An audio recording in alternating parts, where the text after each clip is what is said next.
with your lives completely changed, unfortunately. You know, if some of you are expecting that, I'm probably not going to be able to deliver that. But I do think a lot of the topics we talk about today are things you can consider. I'm going to ask everyone to write things down, whether if you have a note sheet or on your phone, something like that.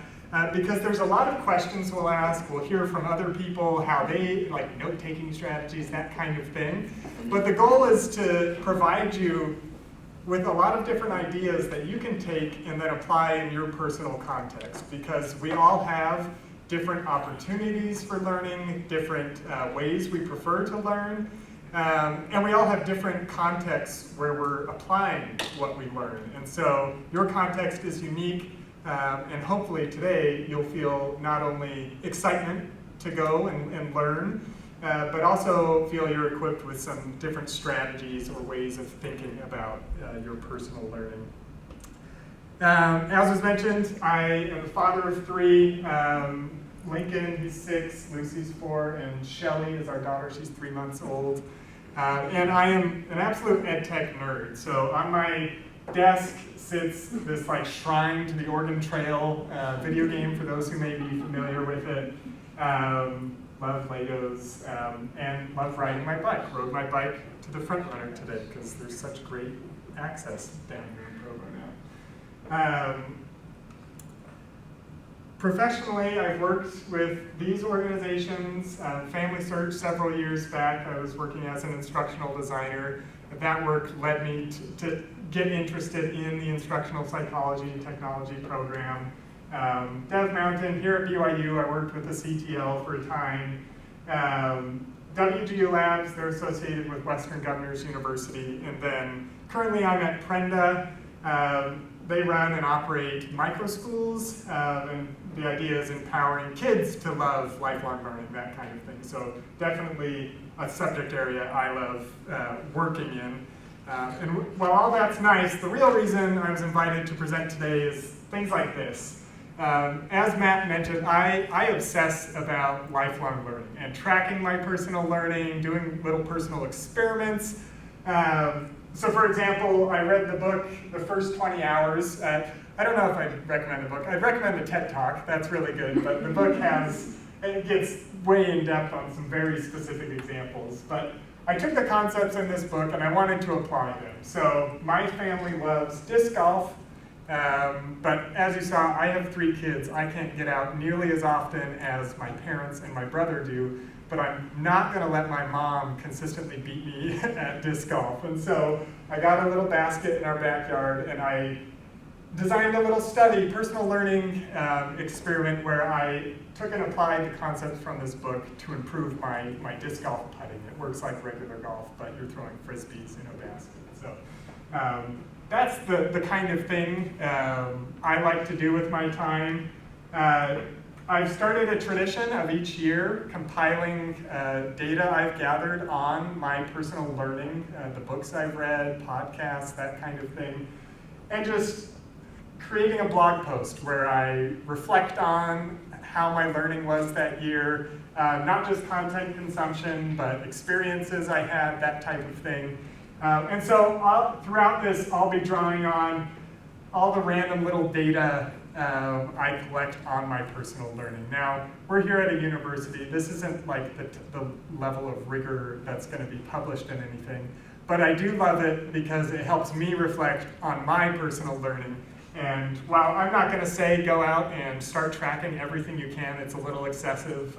My wife can tell you I love doing it, but I hope some of the concepts I've picked up by doing that will be helpful to all of you. This is a LinkedIn post from Campfire. They're a local startup focused on making book clubs more effective at companies. But I loved these stats. So this is every minute.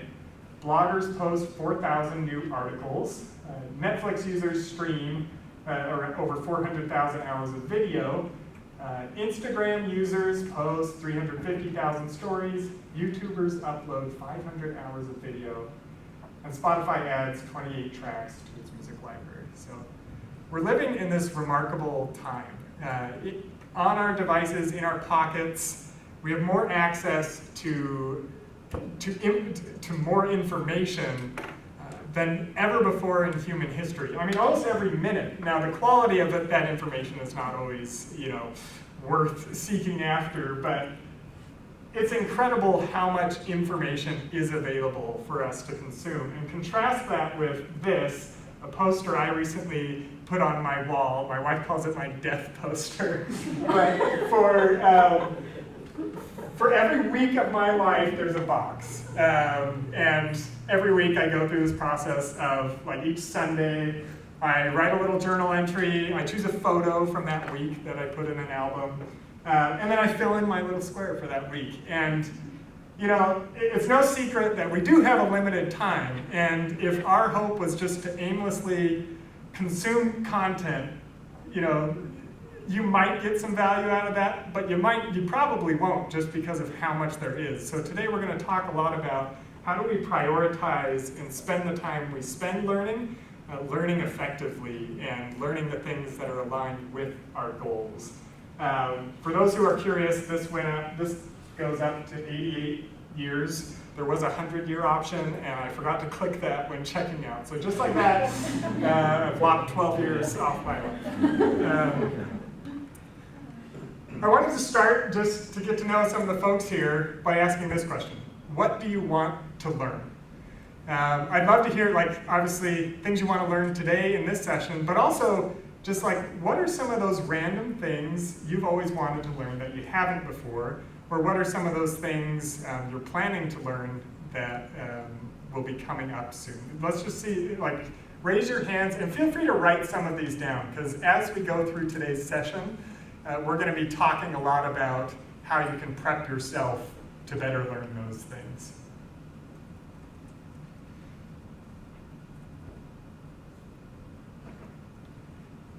Anyone? French. Yeah, French. Okay, I love that. I think I actually use that as an example later. Yeah. Guitar. Guitar. Okay, great. How to use a slide rule. How to use a slide rule. I need to learn what is a slide rule. Calculus slide rule that. Oh, okay. Okay, I've seen those in movies. What? How to write a book. How to write a book. I love these examples, yeah. So last night, my 7-year-old tried to teach me how to play chess. So I want to learn to at least be able to beat my 7. I recently went through that same thing. My 5-year-old, we got a chess set, and he's actually learned how all the pieces move. The problem is neither of us know how to actually get a checkmate. So it's like we just kind of go around until I accidentally corner him. Yeah, these are great examples. Any others? Yes? How to learn better so that I can remember more. Okay, memory things, like improving your memory. We'll talk about some of those things today. These are all great examples, and I want to encourage us also to think about what do you want to do? So some of these are clearly aligned with things you would do, like speaking French. What do you want to do with the French that you learn? Just read more, be able to read more books, understand more songs, travel, and don't be super lost. Okay, I love those examples. I think, as you can see, I love learning for the sake of learning. I think it's a great hobby. But today we're going to focus a lot on turning what we learn, turning learning into doing, and making sure that all the things we spend our time learning, our valuable limited time, that translates into doing something with that knowledge, improving our lives, improving others' lives, or benefiting from that in some way. So we'll talk a lot about that. But as I said, learning is also just a great hobby and a fun thing to be doing. So it's definitely not wrong if there's some things you learn just to learn it. I'm going to use a lot of examples that are about content consumption. Just because that's kind of what I've tracked, books, articles, podcasts, that kind of thing. But obviously that's not all learning is. Attending sessions like this, conversations with a coworker, conversations with your child, things like that, There are tons of opportunities to learn, and the concepts we'll go over today apply to all of those, but the specific examples will be focused on like content consumption type of learning. And I've tried to organize, we'll see how well this goes, our topics today into 4 actions that we can take as lifelong learners. So collect, consume, remember, apply. Again, we're getting into actually doing something with this knowledge, not just storing it all in our heads. And to introduce these, I just wanted to explain a simple Venn diagram. On one side, we have the knowledge we obtain. On the other is opportunities to apply that knowledge. In the middle is that sweet spot that I keep talking about, is application, where suddenly the knowledge you've obtained aligns with some opportunity in your life, a chance to visit France, and you're able to apply that knowledge. So some examples would be that you learn the name of a coworker, you see your coworker, and now you can successfully greet them. We've all had times where that's worked and where it hasn't worked. You know how to use a fishing pole. Your friend invites you to go fishing, you're successfully fishing. That's the application. And then maybe you have extensive Marvel Comics knowledge. There's an obscure reference in a Marvel movie, and you better appreciate the movie. And I like this example because I don't even know that application is the right word I'm looking for. Sometimes it's just that knowledge was useful to you in some way. It benefited you in some way. Application maybe makes it sound too intentional. There are trillions of possible combinations, of all the knowledge that is possible to obtain in this life and all the ways you could use it. And so we will be talking about how do you choose the things you want to learn and the things you want to do better. I refer to this and all of the factors that enhance or limit the knowledge we obtain or the opportunities we have as our personal learning system. So that's kind of our topic today, is how do we gain more knowledge, how do we get those opportunities, and how do we maximize the overlap between the two. I love a lot of productivity thought leaders. So you may have heard of David Allen, Getting Things Done. More recently, Tiago Forte and his concept of building a second brain. I love productivity leaders and their thoughts. We'll be borrowing a lot of their ideas. I'll share some of what they've talked about. But I also have a background in learning science, and I appreciate merging these 2 areas because productivity gurus are all about the doing side of this, doing more things, but you need the learning science for understanding how you build that knowledge so that you can do more things. In the MTC, I served as a missionary. I went to Japan, and this was before they shortened the time, so I was there for 3 months. And for on my first day, I got a pristine new set of scriptures, which was great. The only problem was I took like 2 months before I highlighted a single thing in those scriptures. And the reason was I wanted the perfect system. I wanted to have it all figured out, what colors I was going to use for what, all these things, before I did anything with them. And I've since learned that is just the wrong approach. So, I hope that leaving today, you don't leave with this overwhelming feeling like you've got to figure everything out for your system, but instead, you're able to start experimenting and trying things. Tiago Forte, that one thought leader I mentioned, he talks about a knowledge management system. Everybody has one, just like everyone has a finance management system.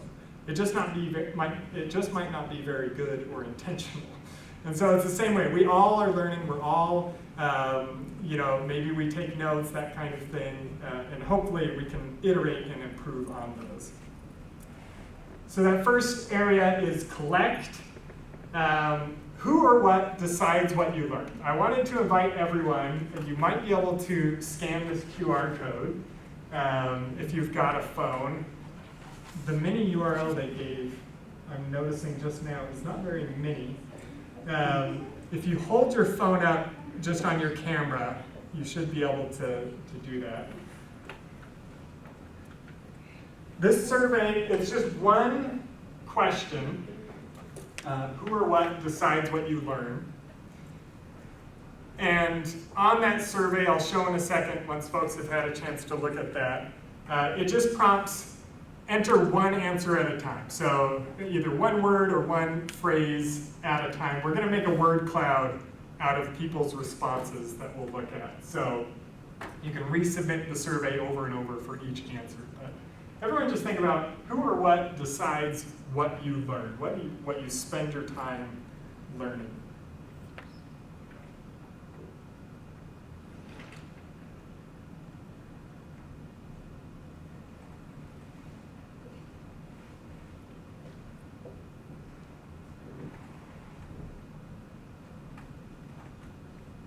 You can submit as many answers as you like. I will pull up those responses and we will get a little word cloud created. Oh, nice. We already have like 44 answers. Lots of great responses coming in.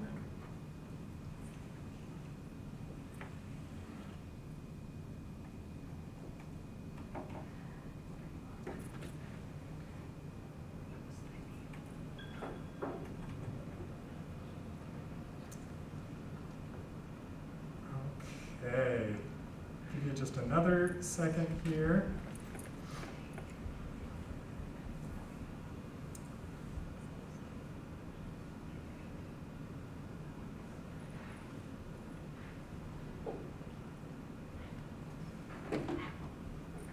Murphy's Law, that's great.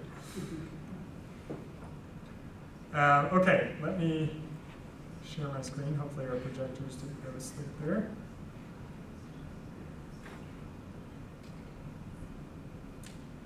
And there we go, okay. So here's a word cloud of some of the responses we got. Let's just take a look at this. Hopefully you can see that. Let's see if I can zoom my screen in just a little. Oh yeah, I broke up some of the responses. I see I and I see do in a few places. New tool for me. So this is really interesting. Weaknesses. Could someone who said weaknesses explain a little further about that? Yeah. That was me. I like self-improvement, and so I self-evaluate a lot, like what can I improve on, and so, Yeah. yeah. I love it. I think it makes it bigger if more people put that in, so I think you're not the only one who did that. I really love it. Either 1227, right? Our weaknesses can be turned into strengths. Other thoughts? Any of these stand out? Interest. That's obviously one. Standards. Who said standards? I did. I was talking about like in public education, there Yeah. are government standards that you have to meet. Yeah, there's lots of standards like that. Sometimes our jobs have requirements that choose what we learn. Anyone else want to share the answer that came to their mind? Yeah. Well, it's kind of like using your time. If you don't take control of it yourself, whatever happens to come along is going to. Yeah, I love that. Cool. Well, I love doing this. I think it's a fun way to see. Oh, energy. That was one I wanted to ask. Who said energy? Yeah. I'm tired a lot. And I don't want to read things. Yes.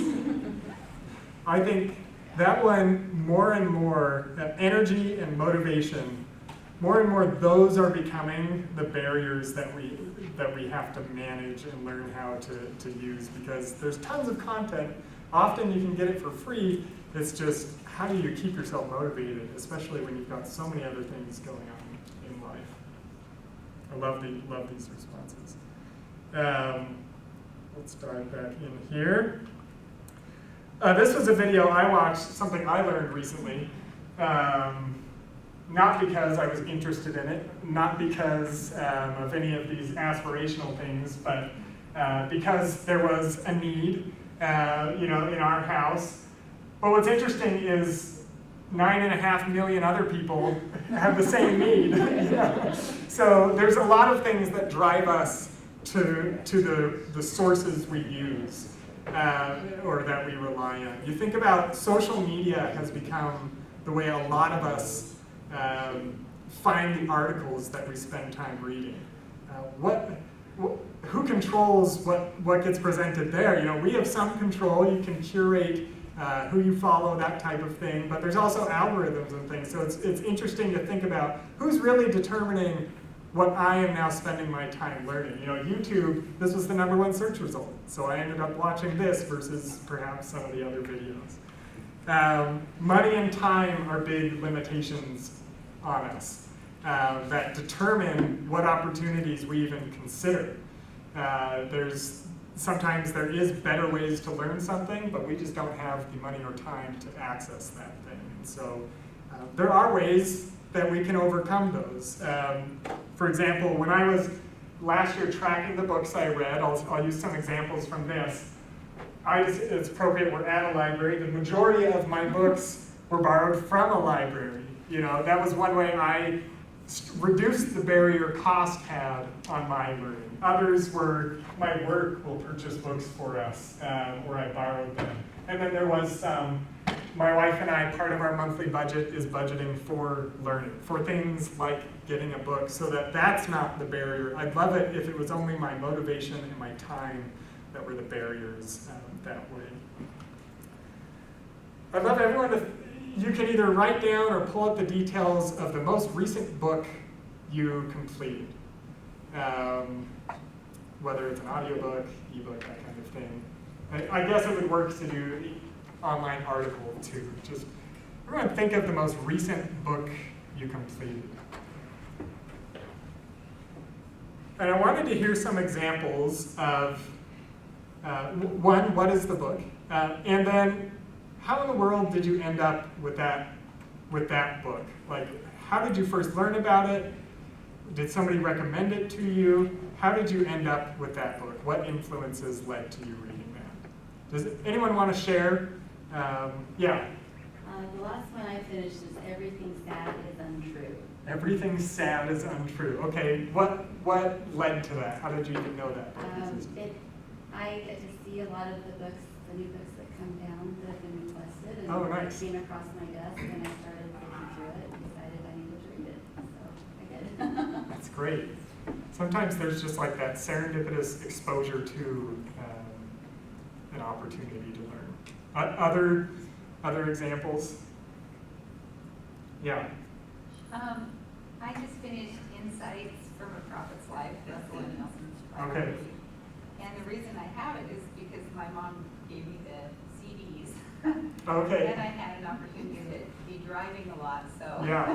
that was a good way to learn it. And I'm really glad that she offered me that opportunity to learn that, because I probably would not have picked up the book and digested it in as much. So somebody gave that to you, like actually provided the access, and it sounds like you had a context, a situation that I had the time. gave you the chance to go through that. Do we have one more here? I recently read Huckleberry Finn for literature I class. love It's that. my third time through it.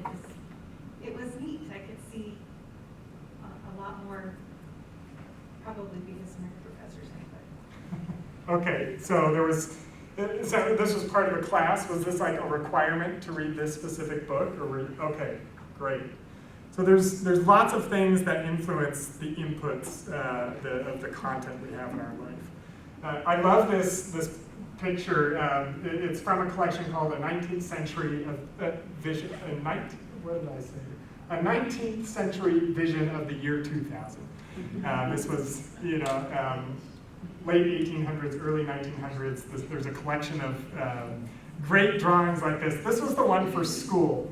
You've got all the students diligently sitting there with their brainwash caps on, and then the teacher's just over here, inputting the books that transmit into their brains. I don't know if that respects agency or whatever, but I wanted to focus on this guy because oftentimes there is influences loading the type of content that we end up accessing. Sometimes it's a person, other times it's an algorithm, other times it's a need. And I think it's important to realize that because all of these inputs, there's different biases. These kids are only learning whatever that guy thinks is important for them to learn. And sometimes, that's not necessarily a nefarious thing. It's just that being aware of where our learning opportunities are coming from, and perhaps what opportunities are not coming, or what slant those opportunities bring because of their source is valuable. I started this year, nobody recommended me any books because that will ruin this, but except we've already had some. I shouldn't have asked that question today. I'm tracking where book recommendations come from in my life. And so the majority come from my coworkers, and that kind of made sense as I reflected on it. I work with at a learning company. There's lots of people always posting books to read. Others come to LinkedIn. I'll spend time on LinkedIn, so that's a source. And so I just think it's interesting to ponder about where those inputs are coming from. And talking about biases potentially in the opportunities we take, the sources we rely on to learn. Goodreads provides this if you track your reading on Goodreads. And it looks like I cut off. So this is, on the bottom is the year I read the book, and across the top is the publication year of that book. Obviously, I have a bias towards reading much more recent books. In fact, as I looked at my 2020 learning data, a lot of the books were published that year or in 2019. And it made me pause and think, do I really think those are the best ideas to spend my time on? Or is there other biases in my social media, in the media in general, that lead me to read whatever's most recent versus what's perhaps the best thing I need to study? So that was an interesting insight I had. There's lots of great, when you consider outside of books, just media, there's lots of great analyses of what biases are introduced from our media. And I think you can take that concept and apply it in all kinds of different ways. And then always asking yourself, are your inputs, are these sources of learning opportunities ultimately aligned with the goals you have, the things you actually want to do, or could you tweak those in some way? In fact, I wanted to invite everyone, we're doing great on time here, to take out your phones and right here, choose one of the social media you use, or if you don't use social media, congratulations. Or if you have any tool you use where you're subscribing or unsubscribing, following, unfollowing different sources, and find something just in the next couple minutes here to either follow or unfollow to help it be more aligned with your goals. I won't require that it is just your learning goals because sometimes we're using social media for other purposes. But I actually use Twitter just for professional reasons, for personal development reasons. And so when I finish a book, I find that author on Twitter and I follow that author. And it's really fun because now my feed on this social media platform is almost like ongoing book chapters from each of these authors. I'm still getting their worldview in my life. Some of them are very contrary to each other, and it's fun to have a place I can go where I've curated the feed to be what I want it to be for my learning. So I'll give everyone a minute there to just dive in. We'll do a few of these little activities to kind of tweak things in your world, with the idea being this concept you could take and apply in all kinds of ways. All of you came to this session today, it's clear. Something drove you to actually be here. Hopefully it was the topic, or maybe it was just, that sounds easier than whatever else you had planned. But anyway, we can always curate the sources of our learning opportunities. once you've been curating your feeds and whatever form that may take, there's a lot of value in separating the browsing from the collecting, from the reading. So I actually use an app called Pocket. There's a lot of, it's just a bookmarking app, a reading app, where I can save articles. And so to the best of my ability, I actually try to separate my browsing from my reading. So I'm going to these different sources, or whatever the sources are for you, and I'm saving articles that I will then have a separate time where I'm actually reading, when my energy is at a point where I can read. I think there's a lot of value in that, because sometimes we get pulled into reading something just because it's there. And this forces me to be, it adds that step, so I'm much more intentional when I am spending time reading, doing that. A lot of browsers now have default readers, apps like this that do this for you. So that's collecting. That's this idea of getting the information and opportunities that we'll then take advantage of to learn. Next is actually consuming that content. I like separating these for all the reasons we've just talked about, because the opportunities you collect have such an impact on the eventual outcomes. But assuming you've done the work to curate these inputs into your life, then content consumption really does become a matter of quantity, of just actually getting yourself in the situation where you will actually read this content, watch that video, attend that session. Back to book reading, this is just an example I like to pull from. I've really tried to increase my book reading. Last year, I did another one of those studies, those little blog posts, where I ended up reading about 52 books, a little over 52 books that year. I'm never doing that again. I don't recommend it necessarily, or just like shooting for a number just arbitrarily. But I did learn a thing or two about how I can encourage or incentivize myself to read a little more. And I wanted to ask everyone to think about, and you can write these down as well, like when and where do you consume content, whether it's reading or watching something? What emotion leads you to consume content in that moment? Identifying the locations, the emotions, the places, all of that that actually lead you to consume content can help you better recognize the moments you could be tweaking or taking advantage of to consume the content that's aligned with your goals. Now, that doesn't mean you're like, I watch Netflix, I play Zelda with my son. We play video games, Nintendo, that kind of thing. So it's not like we are just learning this content I've saved to Pocket, but think about deliberately, what are those places, because they can have a big impact on how much content you consume and what the nature of the content is. We talked about money and time being limiting factors, but also motivation, as was mentioned. Again, what emotions are leading you to consume content, and is there ways, could you be taking more rest or finding more like recreational activities to participate in that would then allow you to have more motivation and energy to be taking advantage of learning opportunities. Habits.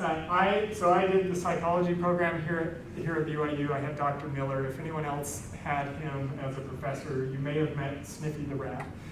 This is a virtual program where you train a rat. But we train ourselves. We all have different kinds of habits, and not only directly related to learning, but consider what are your other habits throughout the day. For example, doing the dishes, doing the laundry, that kind of thing. Are there ways you could tweak those moments to be learning opportunities? One thing I found is that the majority of the books I was completing were audiobooks. That was a much easier way for me to consume that much content, mainly because I could bundle that with activities I'm already doing. like laundry, like doing the dishes, that kind of thing, going for a run.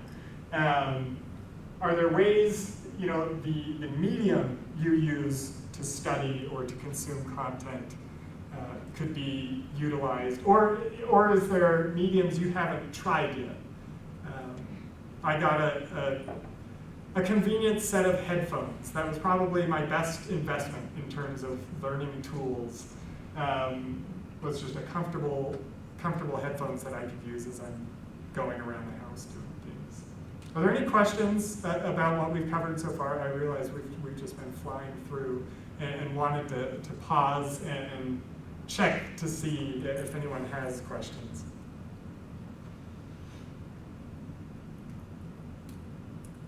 Just going. All right.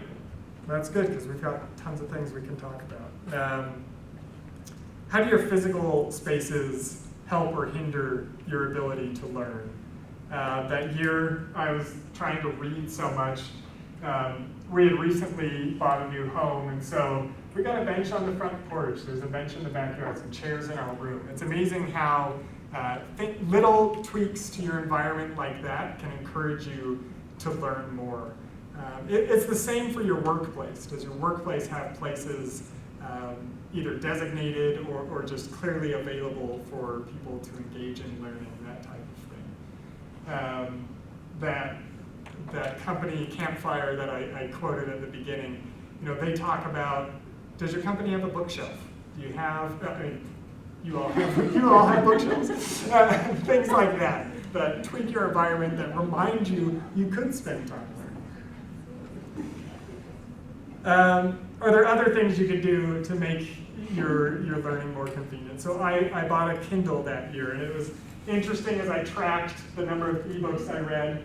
There was definitely a slight increase in that, and that's because it's much easier for me to hold that or to have that than it was to use both hands reading a book. So little things like that. What the answers are for you are going to be completely different than what it is for me. And you can see how the same concept could be applied to other types of things. So if you find you're not taking advantage of the opportunities BYU provides, things like this to develop yourselves, are there changes you could make to your schedule? Could you talk with a manager or things like that would make you more able to take advantage of the opportunities you do have access to? Also mixing it up. I read a lot of books from a lot of different categories that year because it was draining. I could read 10 books on education, that's the space I worked in, but I could not do more than that because it was definitely, I just needed to mix it up sometimes. So you don't always have to stick to one thing as you're consuming content. And finally, as it related to books, is utilizing community, utilizing others. So 11% of the books I read that year were part of a book club. And I promise you, those books were the ones I knew much more info from, I had much more notes from, and that I was taking a lot more time to think deliberately about. So yeah, finding others that have the same goals and values you have. Building a learning culture. So this is my daughter. We frequently find her, she can't even read, but she loves going to sleep with books. She looks at the pictures and just, it's much easier for me to choose to spend time learning when I see my wife or my kids learning. So my wife loves to read. That is a huge reason I spend time reading. And so how could you encourage a culture, whether in your family, whether among your friends, that kind of thing that leads to more talking about learning, more learning in general. So, okay, another activity you can choose to do or not is, I wanted to invite everyone to pull out your phone and look at your home screen. I need to do this as well because things grow into your home screen. It's like weeds, but look at the apps on your phone and think about what are they are they helping or hindering? Can you, as you look at your goals for learning, things you want to accomplish, what's one tweak you could make to your home screen that would encourage you to either spend more time learning or engage more in something else related to your goals? Home screen is a screen you see all the time. There's hilarious studies about the number of times we unlock our phones, things like that. How could you make that something that prompts you to learn more? For example, I love widgets, so not just having the app icons, but for example, I use Audible. My company provides an Audible account, which is awesome. So I have a widget here, so listening to the book that I'm currently listening to is always just one click away as soon as I've unlocked my phone. And I even have the Google Doc that I take notes on right next to that. So there's a lot of little things you can do to modify your environment, digitally and physically, to encourage that.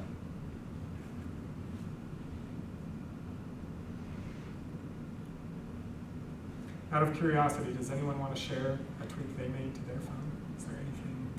Sometimes it's as simple as putting a distracting app one screen away. Yeah. I just did that. I have a folder called anti-social media. Got Facebook and Instagram. Anyway, I moved it to the next screen over. Oh, nice, nice. Anti-social media, that's great.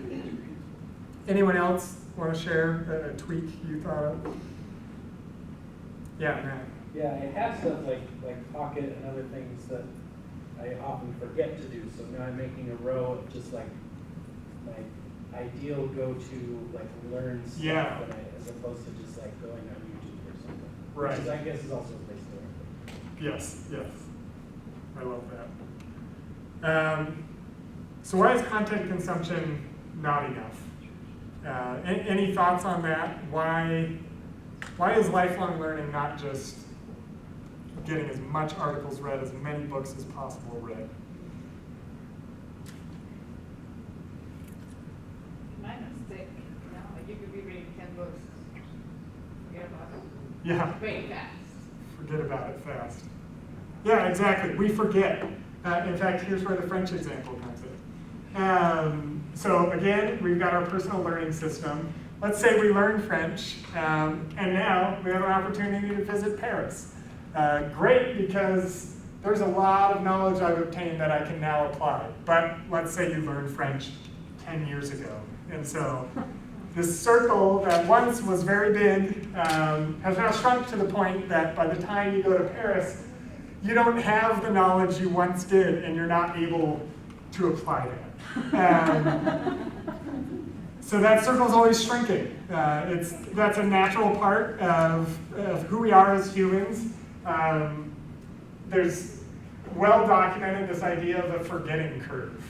As soon as you learn something, you begin to forget it. And now there's a lot we can do to change the slope of that forgetting curve or the nature of it. But we always start to forget things. It's just how we've evolved, how we've learned to cope with how much there is.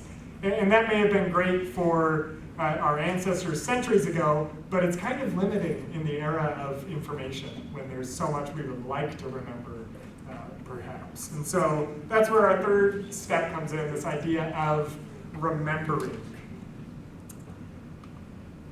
There's two ways we remember. One is just in our brains. The other is recording things. So that's probably the greatest invention in human history, is this idea of written word specifically, but this idea of recording things so we don't have all this pressure on our brains to do all the work. So it makes it easier to share things. Anyone have thoughts on what might lead you to decide to remember something versus record something? What are the trade-offs between these two pathways for remembering? Yeah. Oddly enough, one that comes up to me a lot is whether or not I want someone else to see it. Because if it's something that I'm considering private, I won't write it down because someone will find it. Right. A younger sister or something. Yeah. Your journal. I love that, yeah. Recording this means sometimes, it means it can be shared that way. You could share verbally too, but it means it can be shared without you intending it to. It also requires a lot of effort. Like, you have to get your notebook out or your computer Yeah. or whatever, but you have to do something. Yes. That's work. So. Yeah, it's extra work to take time to record, yeah. The older I get, the less I remember, so I try to write down as much as I can. Yeah, that's definitely, like we just saw, our brain's capacity is limited, so unless we record this somewhere, we may not have that knowledge or information accessible to us when we need it. Any other thoughts on this? We'll go through some examples. Yeah. I think I also decide between them based on how soon I'm going to need the information again. If I'm going to use it again soon, then I trust that I'll remember it, but if not, then I'll write it down so that I will when I need it. That's exactly the kind of example we'll be talking through. And then one other hand back here. Yeah, I was actually going to say like how I feel about it or what I want to remember of it. So I was just on vacation and I'm sort of more minimal in the amount of pictures I take because it interferes with my ability to experience. Yeah. So sometimes I'm like, I don't need a record of what it was. I just want to remember how I was feeling and focus on the interaction I'm having. I love that. I think this is one of the most important things you're always going to be trying to find the right balance for as you iterate on your personal learning system is, what is worth recording and what is not. How do you make it easier to find what you recorded? If you're wanting to store information in your brain, there are some strategies. So somebody had mentioned they wanted to learn how to learn so that they could extend their memory. For example, spaced repetition is probably one of the most effective strategies we've found for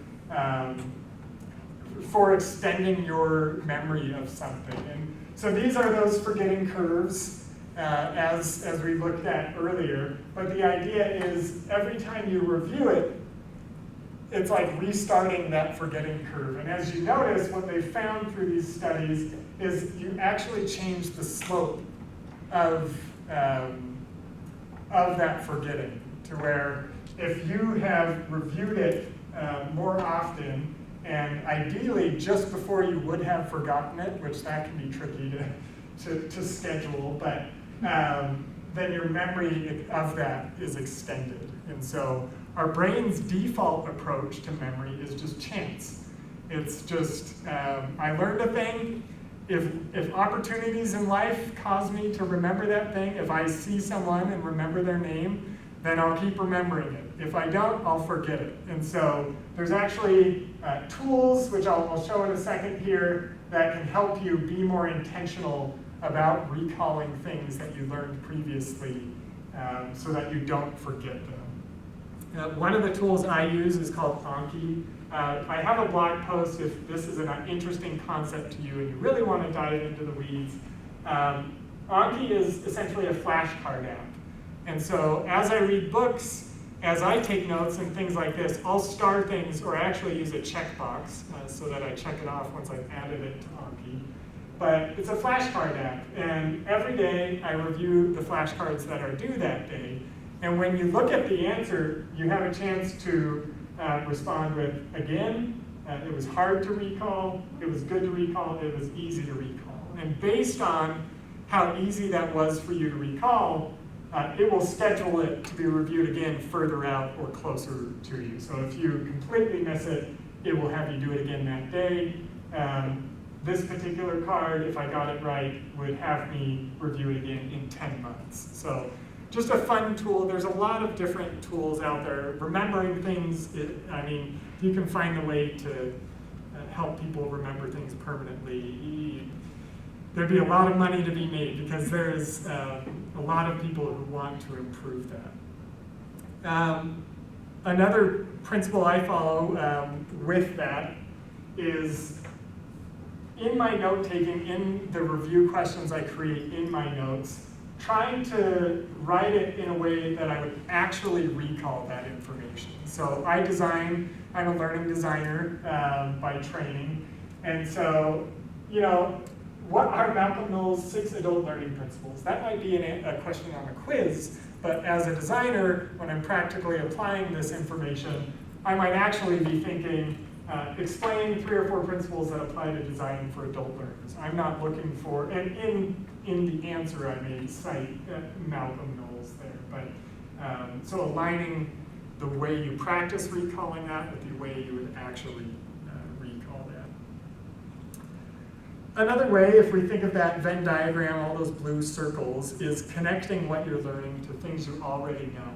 So anytime you can integrate something new you've learned into how it relates to other things you have a good understanding of, that can improve your memory of it. There's tons of different strategies.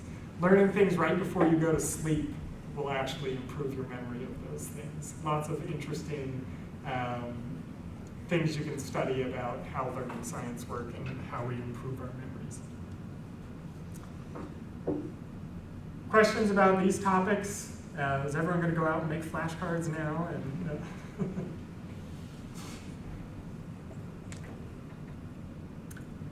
Then we have record. We talked about note-taking. One of the first steps is just making note-taking easier when you're learning. So I talked about on my home screen, I have the widget that helps me play the audiobook, and then right next to it is the app I use to take notes on that book. In fact, I link directly to the page of notes for that book so that I can remove any clicks. I can just write something down as soon as it comes to mind. A lot of e-readers have that built in. For physical books, I love writing in the book. Not if it's a library book. But there's also neat tools out there. So I have an Android phone, and those come installed, I think all Android, maybe only Google phones come with, it's called Google Lens. It's an app you can get if it's not installed by default. And you can actually take a picture of a page, and it will scan it, and you can copy and paste from that into your notes. So there's little things like that. I love finding things that save 1 or 2 clicks, because often that is the difference in those moments where I'm just trying to enjoy my book between me actually writing something down and not. And then recording things there are so many different ways to record things than there used to be. We've been talking about like writing actual notes. Sometimes taking a photo of a whiteboard. Now when we take photos, like I use Google Photos, and I can search in there, and if I just search eggs, it will pull up pictures of eggs. If I just search whatever the thing was I wanted to find the photos of, it will find those. So my phone and taking photos on my phone has actually become a way that I note take. If there's I'll take a picture of something notable so that I can just look up that thing to find other photos I took at that location, that kind of thing. And also, every time you take a photo, nowadays it's recording much more than just the image. Often it's recording the location, recording the date, time, all of that, the device. So it's more than just paper and pencil these days, what you can record. So consider that with the types of things you're learning. I'm guessing a lot of people in this group have done some note-taking. We've got a lot of people up here doing that now. But you've probably learned, you start taking one note, and then you take more, and all of a sudden you're just like buried in notes. And unfortunately, though you took all this effort to record things, it's not organized in a way that makes it easy to access or that you remember even what's in there sometimes. So I wanted to take a few minutes and talk about this idea of organizing and processing your notes. This is something I know some people have taken a lot of time to think through. I'd love to hear if there's anyone who would like to share how they organize their notes. Whether you like what you do or you don't, I'd love to hear some examples we could talk through. Yeah. I guess ultimately what I went back to is just taking less notes. Taking less notes. Like, you don't write down word for word the things that are said or the quotes that you like. Because normally that's what I do, I just end up writing lots and lots of direct quotes, and it's like, you may as well just highlight it at that point. And, you know, less is more. Just in whatever order it comes. Just remember, enough to remember what was said. I love that. Any other strategies you folks have used? Yeah. I knew someone that instead of writing down things they wanted to remember, they wrote down questions about things they didn't know. Oh, interesting. So that way they would be able to get those questions answered. Nice. So note-taking becomes a part of like the learning experience itself, prompting further action. I mentioned I use check boxes a lot if there's something I want to actually do as a result of what I've highlighted or written down. Yeah. Well, the best way, I'm terrible at this, but whenever if I take a class and I take a bunch of notes, they're a disaster. But if I ever go home and then redo the notes, so take notes from the notes, that's perfect. Because then I remember, because it's so fresh, what exactly was I trying to get by writing those notes? Yeah. That seems like a lot of work, I don't know. Okay, this is a really important concept. So there's this idea of you take notes, but then you take notes on those notes. There's like some kind of processing moment where you're taking the raw notes and making something refined. So I do that exact same thing, and it is while my wife and I watch Survivor. So processing, I think David Allen talks about it as clarifying. Having time to actually go through and organize your notes. We'll talk about like ways you might organize them. But we started watching Survivor 3 months ago again when that new child was born, because we needed a show that you can watch but you don't really have to pay attention to. So that's the type of moment, the type of habit I look for as a chance to be processing my notes. And yeah, I don't do that with shows I really care to follow every detail or that kind of thing. But sometimes you can find habits like that where you can take on these little moments of processing your notes, doing these little activities that help you learn more overall, that really are just small moments. In systems thinking, they talk about stocks, which you can imagine like a bathtub holding a bunch of water. Stocks versus flows. So the flow would be like the faucet or even the drain where water's being poured into or coming out of.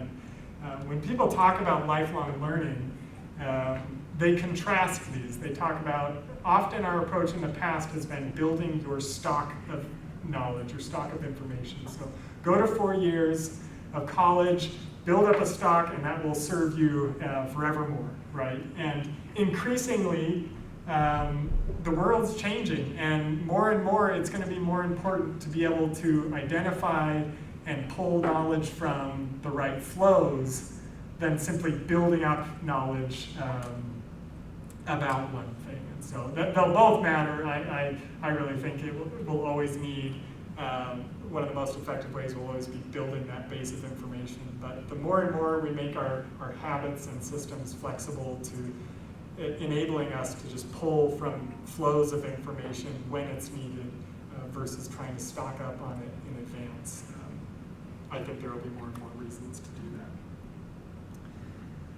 So a few of the ways I organize my notes, and I'll share one of those thought leaders, they have another process, is organizing by projects. So we talked about the ultimate goal being doing something with that knowledge.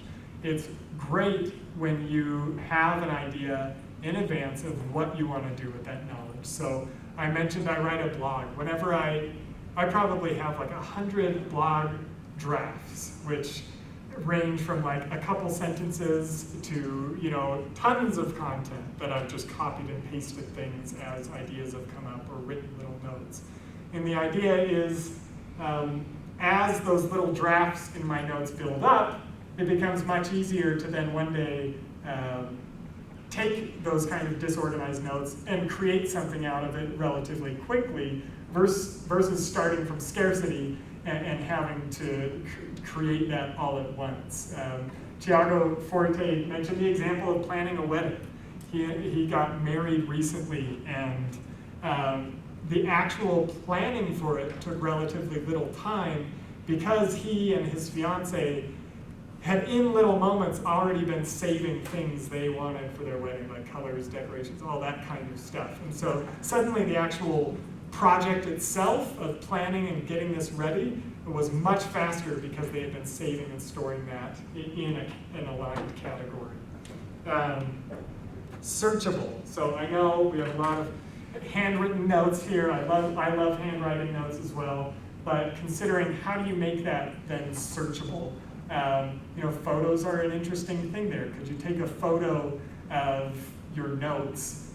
Sometimes, like in Google Photos, it will actually recognize what the text says, and suddenly that's a searchable document, whereas in the past, it would be hard to find that. And then connecting notes. So I use a tool, let's see here, called Obsidian.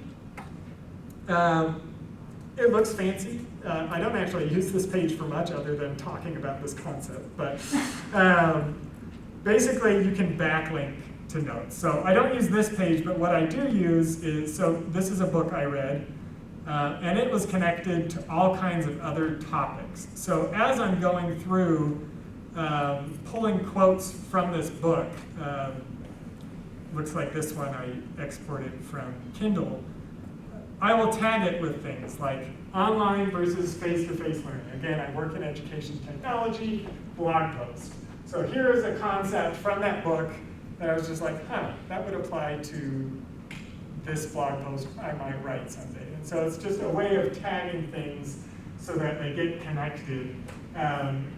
So some of those are very project aligned, others are categorical. So usability and learning. I'm really interested in that relationship. We've talked about how I love to find ways that remove 1 or 2 clicks from processes, and that idea of how do you make it usable so that you actually use it and learn. Anyway, so that's one tool. That's called Obsidian. There's other tools that do that type of thing where you can be linking pages together. The feature you're looking for is just called backlinking. But I've really benefited from being able to connect ideas between things like that. And then it's just so fun to see once in a while. Okay. Tiago Forte has a whole other system. I really recommend looking up his para method. If this is more interesting to you and you want to learn more about ways you might organize your notes by projects, by area of responsibility, he has some great definitions. So look up the para method if this idea of organizing your notes sounds appealing.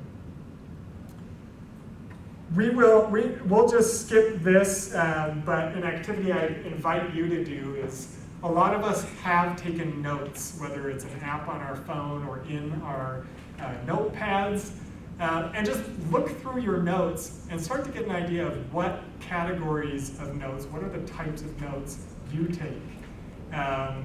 Or is it all just one giant list of notes? And how might you better categorize or organize those or break those up to meet your needs? The final section I wanted to chat about today is apply. So here is the actual doing. Application, again, I've been saying, is that goal we're going for. And the problem is opportunities can be unpredictable. It'd be really nice if, as a high school student, I study French and all of a sudden somebody just magically pays for me to go on a trip to France. But often that's not the case, and as a result, it can be hard to align these when you have opportunities either just out of reach or just bouncing around all the time. I call this the application dance because not only are those opportunities bouncing around, but the knowledge we have is shrinking and growing. And so it just becomes this chaotic mess sometimes of trying to learn the right thing at the right moment to apply it. And the question we want to ask ourselves is, how do we make opportunities to apply what we know more predictable? Can we rein that in a little so it's not just up to chance whether or not we use this knowledge? I'll dive into some thoughts I've had on this topic, but does anyone here have ideas? How might you make that purple circle stay there, or find a purple circle that's aligned with your knowledge? How do we make opportunities more predictable?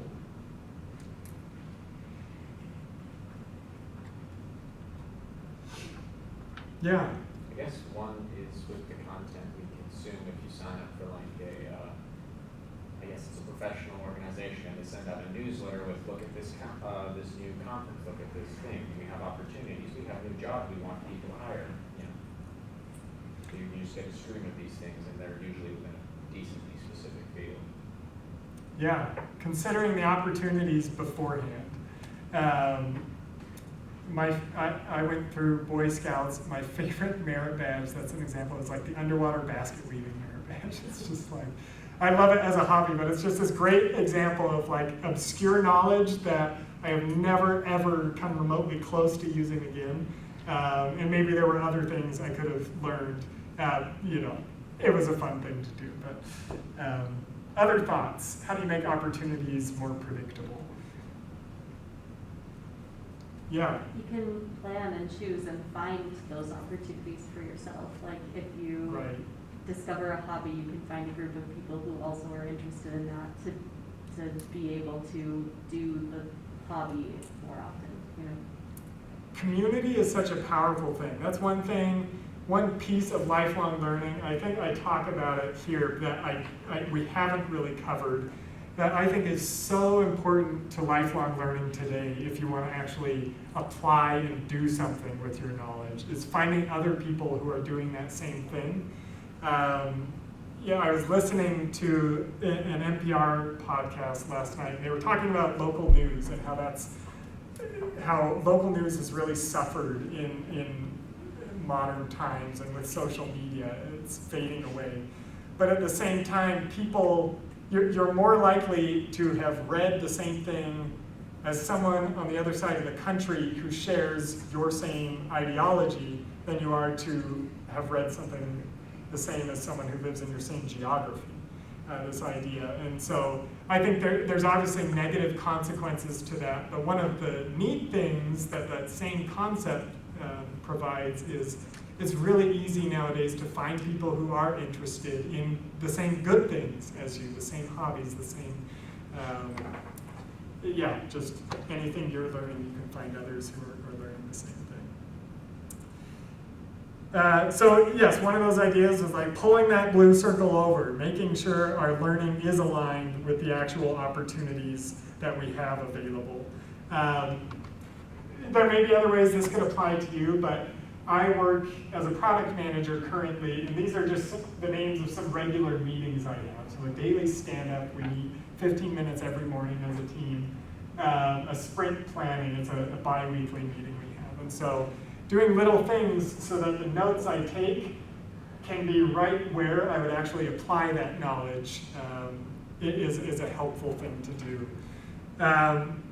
How does your highlighting system or the little things you write, when I take notes at general conference, I have just like regular bullet points, things that stood out. Then I have like 1-star things, 2 stars, 3 stars, and so I just like take stars in the columns. It's not too organized, but I've gotten better when I'm reading books in that if I highlight something blue, that means I'm going to create a flashcard of that thing. I mentioned how I use that Anki app.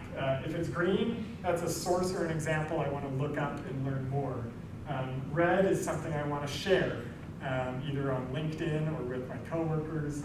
And then yellow is just kind of my generic color for things I just want to highlight because maybe I'll skim this book again someday and want to make sure I see that piece of it. So being intentional about the ways we take notes or highlight so that they better lead to actions after the fact.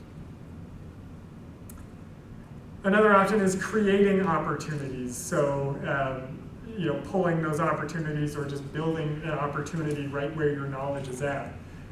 Sometimes we talk about like to-do lists as an example of this, where if you've learned something and there's a clear action you could take based on it, put it on a list of actions you're planning to take.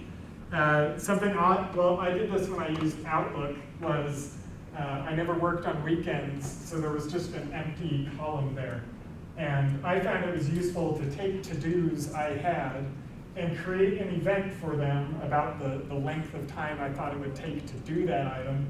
And then I could just drag and drop those into my calendar throughout the week and better see where those items might fit into my schedule. So there's little things like that can be done to make it easier to actually make that opportunity happen and actually take that action.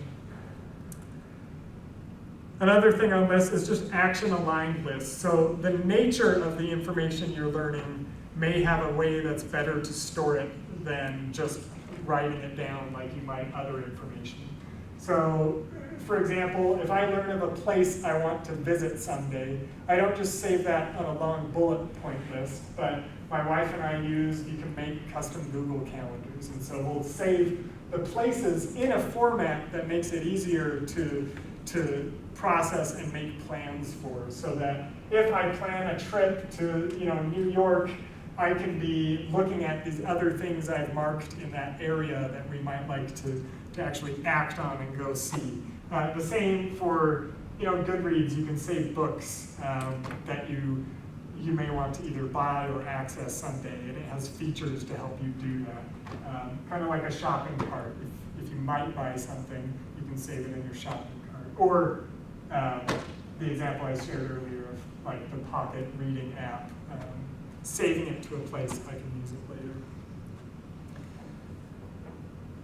Committing to opportunities is a big one. So this session is an example of this. Matt knew I have all these ideas floating around about lifelong learning and things that you can do, little strategies. So when he reached out saying, would you like to share some of that? I was like, sure. Did I know exactly what we'd be sharing or talking about? Not yet, but this was a great way to motivate some of that learning and have a set opportunity to apply it. And then finally, as we already discussed, finding communities. So communities are not just digital. That may surprise some nowadays. There's lots of other communities that you can actually meet in person. But there is a lot of tools online and offline for helping you find different groups who may share your same learning goals. So I really encourage people to go out and find communities that you can engage in. But all this comes back to this idea of cultivating your learning system. We have gone through so much content here, so many different ideas. Hopefully you have some notes, some ideas written down that will be useful to help you as you consider your personal learning system. What I haven't mentioned is learning is one of the most fulfilling activities I engage in personally. It is, we're here at BYU. We know learning is a purpose of our lives and why we're here. So why do it in a way that's not going to be effective? As I showed at the beginning, there's so much information constantly being created. If we can just slowly iterate and make tweaks to how we learn, the payoff of that can be enormous, and it just is exponential over time. I'm a big believer in that. So thank you, everyone. I would love feedback. There's another QR code there, and feel free to connect on LinkedIn or anywhere else you can find me. But thanks.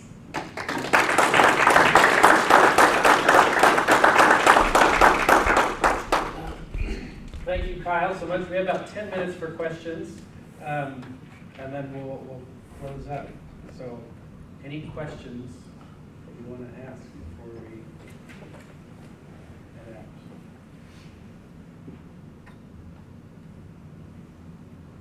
Yeah. So I have a question myself, a lot of times just like bad habits get on the way. Yeah. Especially like, I want to read, like I have this goal to like read like one New York Times article a day, right? Like, and I'm decently good at it. But a lot of times, I see my phone and I have other notifications on my phone, and I go to those first, and then I never make it. Yeah.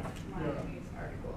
So any strategies on like, especially with social media, on how to, I think that's one of the things that will steal a lot of our time, but could be used in learning. Like, what do you do besides putting it back on the phone? Right, right. There's this great book, it's called Indistractable. It's by Nir Eyal. It's about this concept, like how do we, in this era of tech, the ironic thing is he's also the guy who wrote a book for designers on like how to get people addicted to their phones, essentially. So then I guess he turned good or something, no.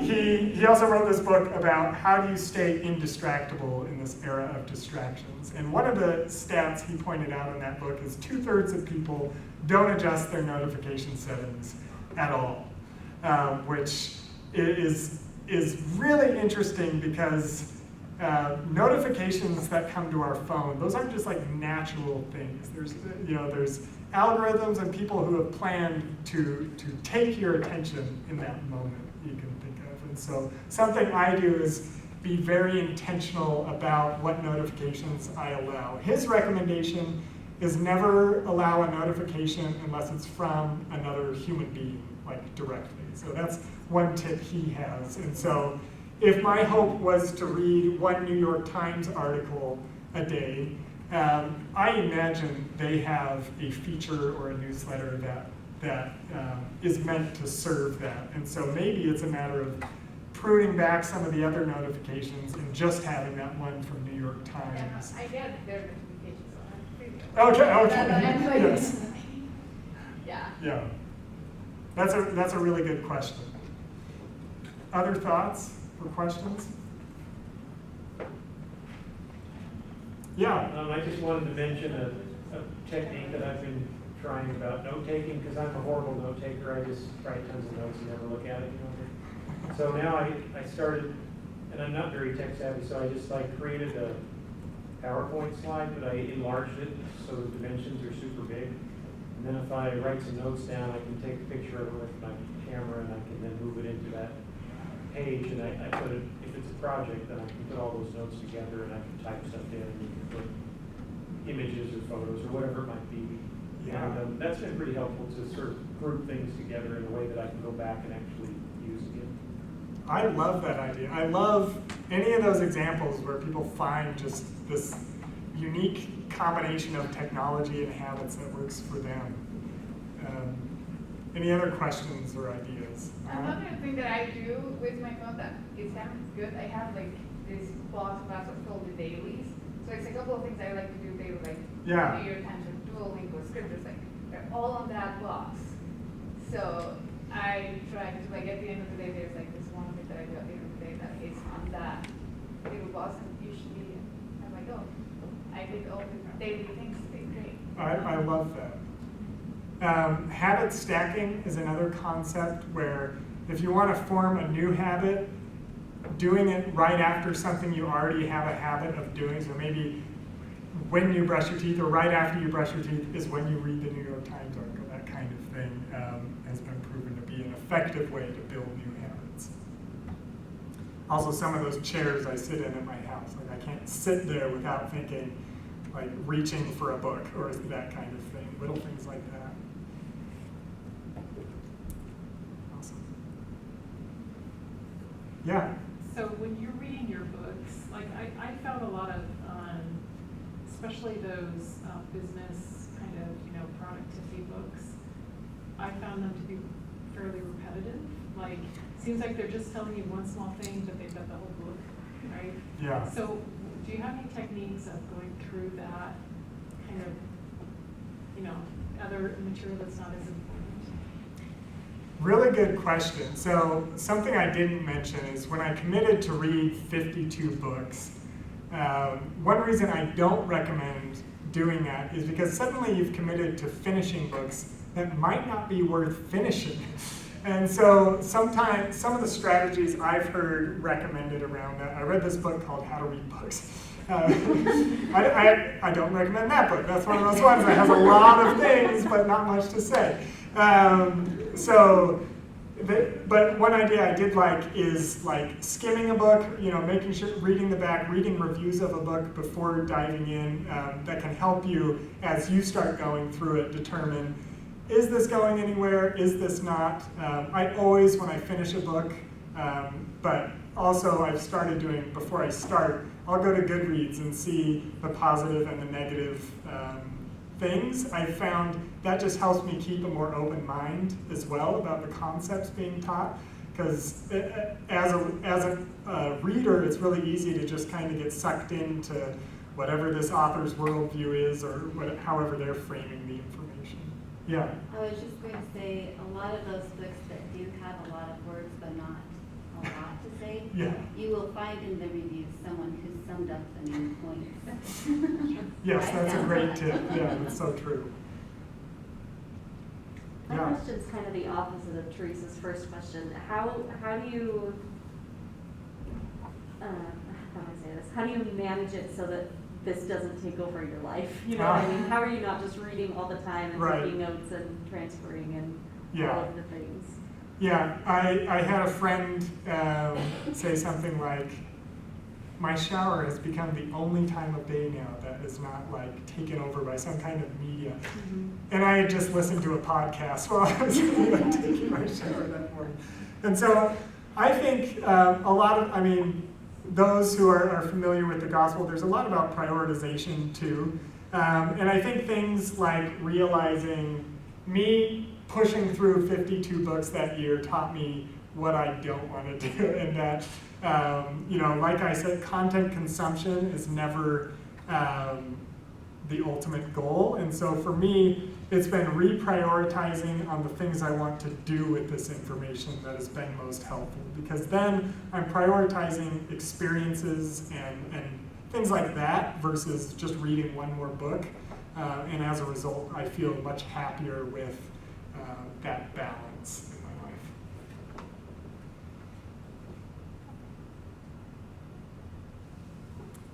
Awesome. Thank you, everyone. Let's give one more round of applause.